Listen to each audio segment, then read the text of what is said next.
Karon tayo mga paps, gabiyahin na pa dito karon mga paps. Maayong gabi ipon yung tanan diha. Nya karon mga paps naatay buhaton. Nako itong angod jud law mga paps, kaya pilir wa moram jud luag. Wa ta karton. Mo jud ni problema ato mga paps no, mag-drive sa truck, ang lang yung kung sa bikin dito sa taon. Ug karon day mga paps ni suong na ko sa ilawom para check upon ako mga paps ug unsa gito sa sige og tingog ba. Makaila man gud ta mga paps kung luag ang propeller kay magsigi bitaw kurog ang truck kung magdaggan. Unya kung motira tag pirmira mga paps mokurog-kurog bitaw siya. Dili lang sad siya nga magkurog-kurog mga paps, makaila kita kanang saba pod iyang propeller igdagan. Luag yun kayong buhat mga paps.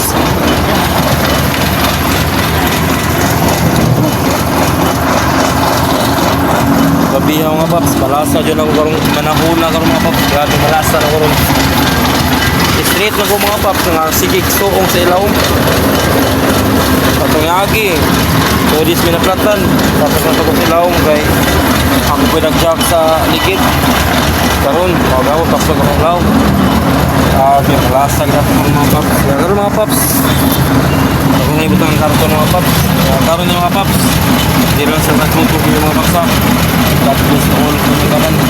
Bye-bye.